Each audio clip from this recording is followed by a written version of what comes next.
Hello everyone, today I'm take a lecture on ocular drug delivery system। तो ocular drug delivery system में हम basically ophthalmic preparations के बारे में जानते हैं कि बेसिक ऑप्थेल्मिक प्रिपरेशंस क्या होती हैं।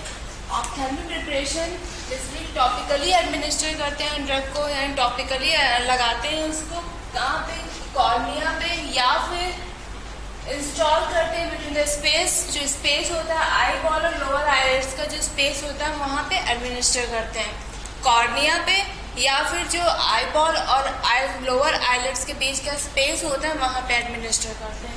ठीक, तो ये क्या हुई हमारी टोटली ऑप्थेल्मिक प्रिपरेशंस क्या होती हैं। अब कोई भी फॉर्मुलेशन है, कोई भी प्रिपरेशन है, जिसमें कुछ एडवांटेज होंगे, कुछ डिसएडवांटेज होंगे।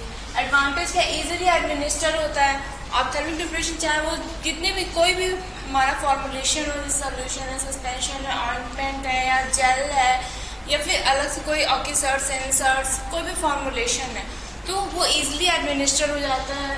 हमें जो पेशेंट होता है, पेशेंट को किसी अदर डॉक्टर की रिक्वायरमेंट नहीं होती अगर हम कन्वेंशनल रूट के थ्रू कोई भी फॉर्मुलेशन ले रहे हैं। तो क्विक अब्जॉर्प्शन है, हम जो भी फॉर्मुलेशन है या सोल्यूशन है, सस्पेंशन है, इमल्शन है या ऑइंटमेंट है, हम उनको आईलेट्स में डालते हैं तो तुरंत उसका अब्जॉर्प्शन हो जाता है। Quick absorption, less visual and systemic side effect. क्यों, जितने भी हमारे टॉपिकल रूट के डोसेस फॉर्म होते हैं जिनको हम टॉपिकली लगाते हैं उनका जो सिस्टमिक साइड इफेक्ट होता है वो कम होता है। क्यों, क्योंकि हम उनको स्किन पे अप्लाई करते हैं, या फिर हम इसमें से ऑक्यूलर रूट के ड्रग्स हैं तो हम उनको आई में डालेंगे तो सिस्टमिक जो डायरेक्टली ब्लड में नहीं जा रहा, हम आई में डालें देन वो एब्जॉर्ब होकर के जो भी उसका एक्टिव कॉन्स्टिट्यूएंट है, जो ड्रग है, वो एब्जॉर्ब होकर उसके बाद ब्लड में जा रही है, तो सिस्टमिक साइड इफेक्ट जो है वो कम होता है। बेटर पेशेंट कंप्लायंस, जो पेशेंट कंप्लायंस होती है वो बेटर होती है, अच्छी पेशेंट कंप्लायंस होती है। जो पेशेंट है वो इजीली एडमिनिस्टर कर लेता है, जो ड्रग फॉर्मुलेशन है उसको इजीली एडमिनिस्टर कर लेता है। Improve bio availability, dose bio availability इससे इम्प्रूव होती है, क्योंकि जो पेशेंट है वो पेशेंट कंप्लायंस इम्प्रूव होती है, वो अपने आप फॉर्मुलेशन को इंसर्ट कर लेता है, तो बहुत ज़्यादा पेशेंट को पैनिक नहीं होना पड़ता है फॉर्मुलेशन को लेने के लिए। अब कुछ डिसएडवांटेज भी है, short time contact into the I surface. Disadvantage solution का, सस्पेंशन का, इसका सबसे बड़ा डिसएडवांटेज यही कि शॉर्ट टाइम कॉन्टैक्ट है, कि हम अगर सोल्यूशन को आईलिड्स में डालते हैं जो तो टीयर ड्रेनेज हो जाता है, तुरंत जो भी फॉर्मुलेशन हमारा ड्रेन आउट हो जाता है आई के थ्रू, तो बहुत ही ज़्यादा कॉन्टैक्ट टाइम कम होता है अगर सोल्यूशन है या फिर सस्पेंशन है। बट अगर वही ऑइंटमेंट है, जेल है, या कोई भी जो नोवेल ड्रग डिलीवरी, जो भी हम ड्रग को टारगेटेड कर रहे हैं ऑन द इफेक्टिव साइड, उनके रूट के थ्रू जो कॉन्टैक्ट टाइम होता है उसी को हम इंक्रीज करते हैं, या तो कोई भी हम पॉलीमरिक सोल्यूशन के थ्रू पॉलीमर्स को इनकॉर्पोरेट करके कोई भी फॉर्मुलेशन बना रहे हैं ऑक्यूलर ड्रग डिलीवरी सिस्टम के लिए, तो वहाँ पे जो कॉन्टैक्ट टाइम है वो इंक्रीज कर जाता है, तो टीयर ड्रेनेज नहीं होता है। तो अगर कॉन्टैक्ट टाइम हमारा सोल्यूशन के केस में कम है तो टीयर ड्रेनेज हो जाएगा, और कॉन्टैक्ट टाइम ही कम होगा तो ड्रग जो है इजीली पूरी पेनिट्रेट नहीं हो पाएगी, और ड्रग अगर टोटली पेनिट्रेट नहीं होगी तो अपना फार्माकोलॉजिकल एक्शन शो नहीं कर पाएगी। Next, poor bio availability. अब सोल्यूशन के ही केस में अगर जो भी हमारा फॉर्मुलेशन है, ऑप्थेल्मिक प्रिपरेशन है, अगर वो तुरंत ही ड्रेन आउट हो जाएगा तो मतलब बायो अवेलेबिलिटी कैसे होगी, पेनिट्रेशन ही नहीं होगा, पेनिट्रेशन नहीं होगा तो बायो अवेलेबिलिटी नहीं होगी। बायो अवेलेबिलिटी क्या होती है, amount of drug present in your blood circulation, या फिर amount of drug present in your systemic blood circulation. Blood में आपका कितना ड्रग की कितनी परसेंटेज आपके प्रेजेंट है, ये आपकी बायो अवेलेबिलिटी होती है। तो ये हमारा ऑप्थेल्मिक, हमने अभी तक पढ़ा ऑप्थेल्मिक प्रिपरेशन क्या होते हैं, उसके क्या एडवांटेज और क्या डिसएडवांटेज है। अब जो भी ऑप्थेल्मिक प्रिपरेशन है उसके कुछ कैरेक्टरिस्टिक्स होंगे कि क्या कैसा होना चाहिए, जो भी फॉर्मुलेशन है वो किस तरीके का होना चाहिए, स्टेराइल होना चाहिए। सबसे फर्स्ट कैरेक्टरिस्टिक तो है कि वो स्टेराइल होना चाहिए, फ्री फ्रॉम फॉरेन पार्टिकल्स, में कोई भी फॉरेन पार्टिकल नहीं होना चाहिए, कोई भी पैरोजेंस नहीं होने चाहिए। बफर या पीएच एडजस्ट होना चाहिए, अगर बफर या मतलब पीएच उसका एडजस्ट नहीं होगा तो इरिटेशन कॉज होगी, और इरिटेशन होने की वजह से आइज में रेडनेस हो जाएगी, और जो भी फॉर्मुलेशन है वो भी ड्रेन्ड आउट हो जाएगा, तो कॉन्टैक्ट टाइम भी हमारा रिड्यूस हो जाएगा। लेस ड्रेनेज टेंडेंसी, जो ड्रेनेज टेंडेंसी है मतलब जो कॉन्टैक्ट टाइम है फॉर्मुलेशन का और आई सरफेस का, वो हमें इंक्रीज करना है।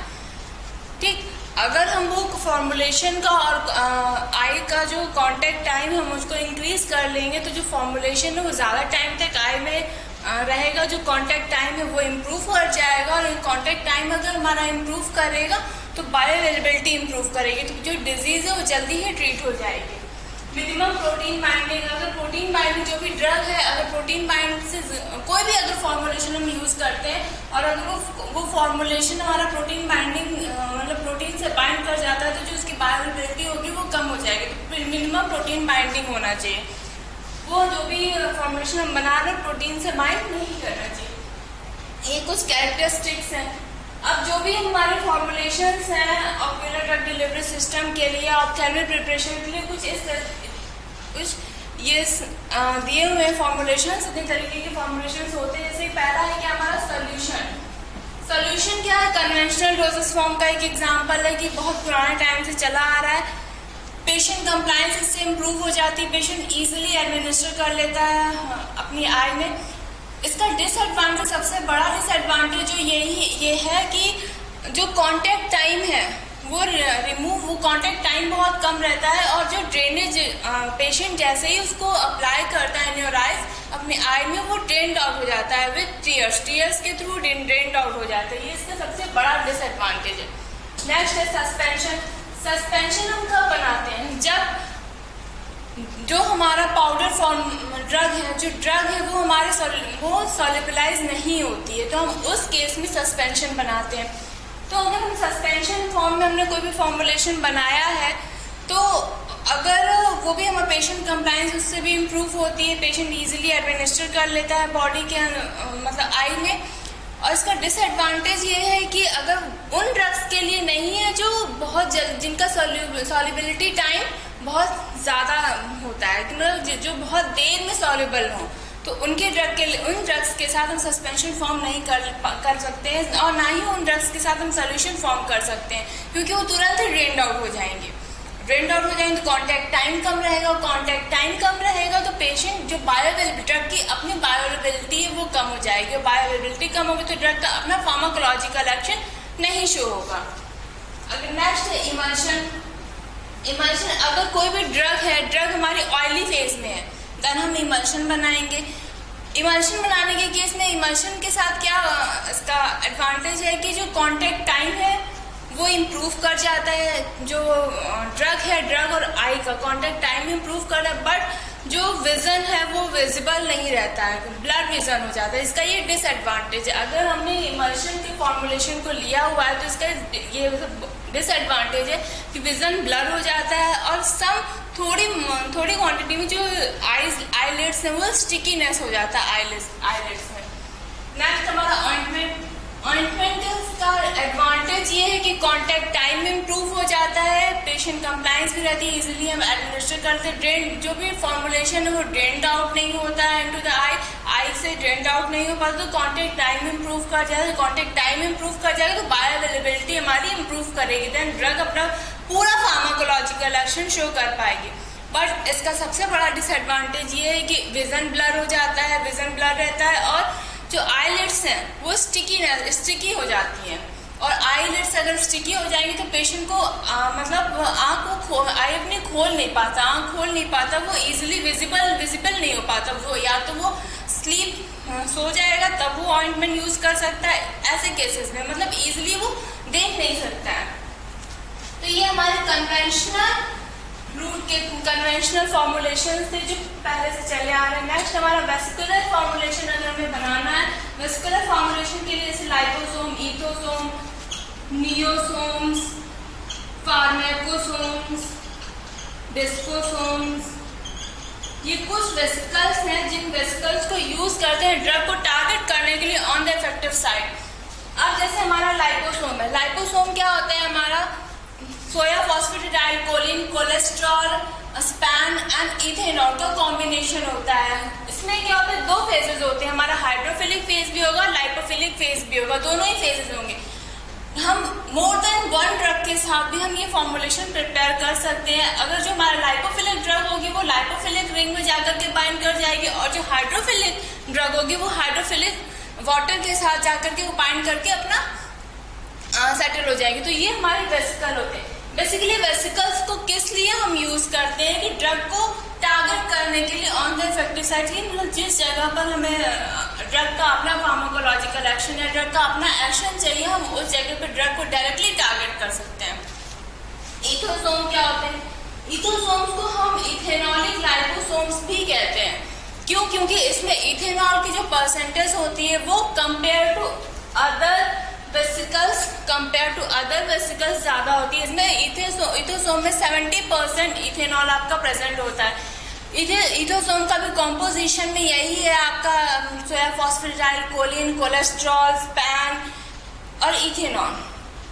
इथेनॉल इसमें आपका 70% रहेगा एंड अदर आपके वेरिएट जो भी आपका सोया फॉस्फेटाइल कोलिन है, कोलेस्ट्रॉल है, स्पैन है, इनका जो परसेंटेज है, इनका जो अपना अमाउंट है वो चेंज होता रहेगा। ठीक, ये है आपका लाइपोसोम एंड इथोसोम्स। नियोसोम, फार्माकोसोम्स, डिस्कोसोम्स भी का भी यही यूज है कि ड्रग को डायरेक्टली टारगेट करते हैं ऑन द इफेक्टिव साइट। जो फार्माकोसोम है, फार्माकोसोम्स को एम्पीफिलिक ड्रग्स के लिए यूज करते हैं। जो भी एम्पीफिलिक कैटेगरी की ड्रग्स होती हैं उनके साथ हम फार्माकोसोम्स बनाते हैं। डिस्कोसोम्स का भी यही काम है कि ड्रग को टारगेट करने के लिए ऑन द इफेक्टिव साइट जहाँ पे उसको अप्लाई करना है, जिस जगह पे अपना ड्रग का हमें अपना फार्माकोलॉजिकल एक्शन चाहिए, उस जगह पे ड्रग का अपना उसी जगह पे जाके ड्रग डायरेक्टली टारगेट होगी, ड्रग का अपना फार्माकोलॉजिकल एक्शन शो होगा। माइक्रोनीडल्स क्या होती है?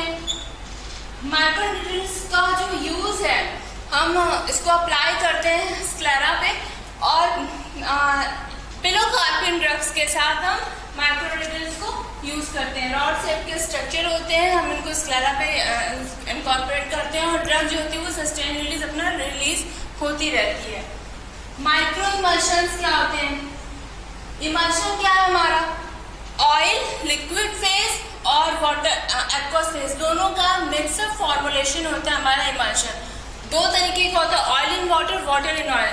दो फेजेस होते हैं हमारा ऑयल और वाटर, जिसमें डिस्पर्स फेज भी हमारा ऑयल भी हो सकता है और डिस्पर्स फेज हमारा वाटर भी हो सकता है। और डिपेंड करता है किस तरीके का मतलब इमल्शन है, वो डिपेंड करेगा कि डिस्पर्स फेज क्या है, हमारा कॉन्टिन्यूअस फेज क्या है। माइक्रो इमल्शन क्या होते हैं? जब जो इमल्शन बन फॉर्मुलेट हुआ है हमारा, उसमें जो ग्लोब्यूल्स हैं, वो ग्लोब्यूल्स का जो साइज होगा वो माइक्रोन साइज में होता है, हमारा माइक्रो इमल्शन फॉर्म होगा।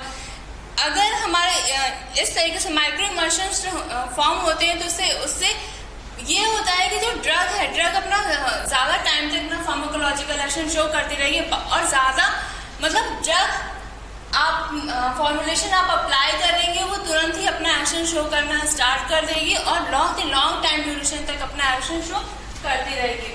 पॉलीमरेज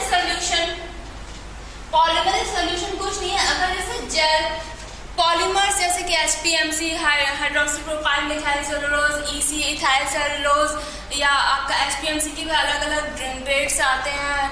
कार्बोमर्स, कार्बोपॉल 934, कार्बोपॉल 940, इस तरीके बहुत सारे अलग अलग पॉलीमर्स आते हैं जिन पॉलीमर्स का यूज हम करते हैं किसी भी एक फॉर्मुलेशन को थिकनेस प्रोवाइड करने के लिए। अगर वो जैसे सपोज जेल बना रहे हैं, हमने अगर सोल्यूशन बनाया है, सोल्यूशन का सबसे बड़ा डिसएडवांटेज क्या होता है कि वो तुरंत ड्रेन्ड आउट हो जाता है आइस के थ्रू, टीयर्स के फॉर्म में वो तुरंत ड्रेन्ड आउट हो जाता है। अगर हम उन्हीं सोल्यूशन फॉर्मुलेशन में या इन्हीं सस्पेंशन फॉर्मुलेशन में हम कुछ पॉलीमर्स को ऐड कर देंगे, कुछ पॉलीमर्स को अगर हम ऐड कर देते हैं तो वो पॉलीमर्स क्या करेंगे, अपना जो सॉल्यूशन है या सस्पेंशन है, उस सॉल्यूशन या सस्पेंशन को थिकनेस प्रोवाइड करने, उसकी कंसिस्टेंसी इंप्रूव हो जाएगी और कंसिस्टेंसी इंप्रूव हो जाएगी तो वो जो कांटेक्ट टाइम है वो कांटेक्ट टाइम इंक्रीज कर जाएगा। कांटेक्ट टाइम इंक्रीज कर जाएगा तो ड्रग का अपना जो बायो अवेलेबिलिटी है वो भी इंप्रूव कर जाएगी। बायो अवेलेबिलिटी इंप्रूव करेगी तो ड्रग अपना पूरा फार्माकोलॉजिकल एक्शन शो कर पाएगी। तो ये कुछ फॉर्मुलेशंस थे कन्वेंशनल रूट के, कन्वेंशनल तरीके से जो बहुत पहले से चले आ रहे हैं, वेसिकुलर फॉर्मुलेशन या फिर कुछ स्पेशल फॉर्मुलेशंस।